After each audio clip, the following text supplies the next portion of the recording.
I've been seeing a lot of hate towards Wuthering Waves, and a lot of it has been from Genshin players. Let me explain why this is ridiculous and they should instead be loving and promoting this game. First of all, many ask if this is a Genshin killer, which will never be happen, let's be real. Because the only thing that can truly kill a game as large as Genshin is itself, which it's desperately tried to do recently, but it still remains on top. However, how about a Genshin improver? miHoYo sits on their throne, and whatever they give the players, they have to eat it all up because they have no choice. What's their alternative?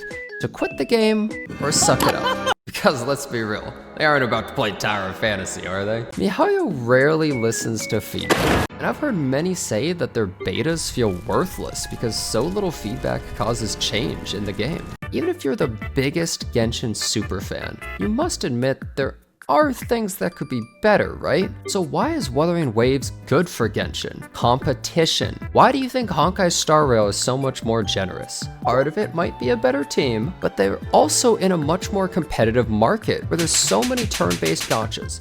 Not all of them are the highest quality compared to Honkai, but there still is that competition. Genshin has so little competition, they can do anything they want. Maybe if there's more competition, they could not only be more generous, but maybe implement more quality of life as well. Keep in mind, it's not a contest between games. Players only stand to gain from competition. A lot of people's views are twisted by either subreddits or Twitter to hate one and put the other on a pedestal. Both have things that they are good at, and it's important to realize you can also play both. Now, some people watching this video might disagree with me, and there's a whole slew of others that are completely delusional and can't accept Genshin as anything but their one and only true god with no issues. I believe this form of toxic positivity is what causes games to stagnate when their players don't show their dissatisfaction in meaningful ways. Allow me to respond to them as well. Many accuse Wuthering Waves of being a Genshin copy. Wait, you're telling me Wuthering Waves copied our original game? What kind of shameless devs take mechanics from another game?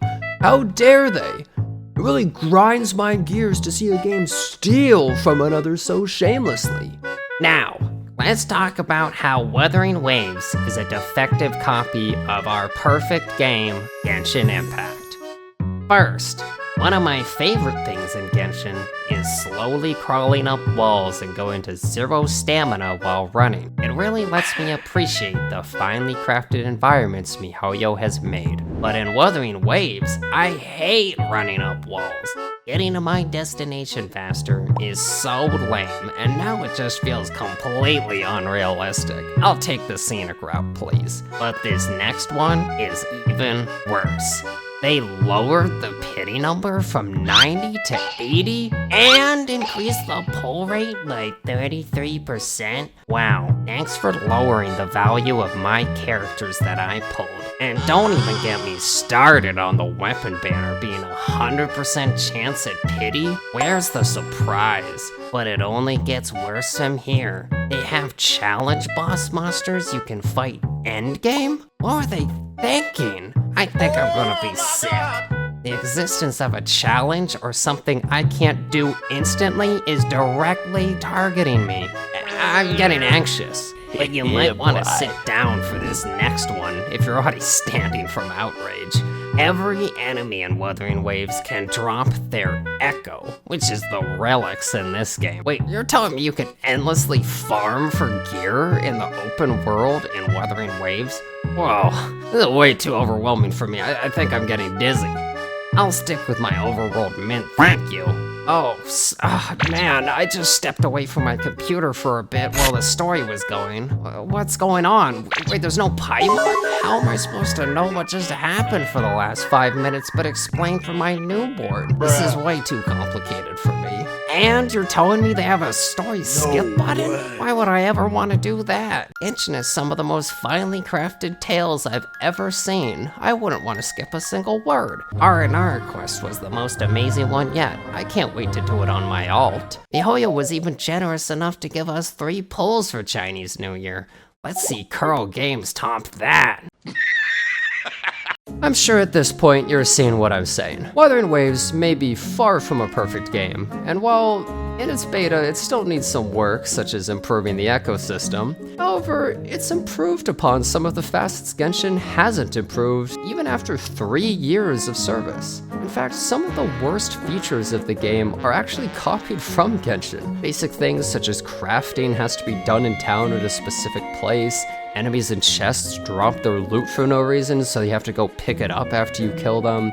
And they have the god-awful 50-50 pity system, and really, don't even get me started on this one. I have so much to say about that system. These are just a few examples, but competition drives excellence. And having another game innovate in certain ways and compete for the same players will make both games more generous and listen to players in the long run.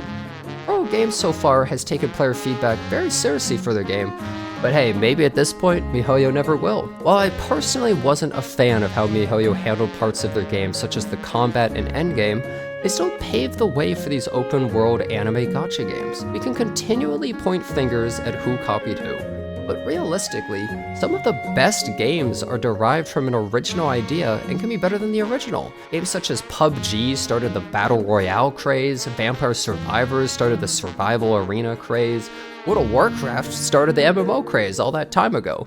No one is going and pointing fingers at games that came after saying that they're copying them as though it's a bad thing. People need to realize that whatever is popular will get games following in its footsteps, and all of us players only stand to gain from this. Thanks a bunch for watching. If you enjoyed this video, please consider subscribing to the channel, as I'll be going fully into this game after it releases. Until next time.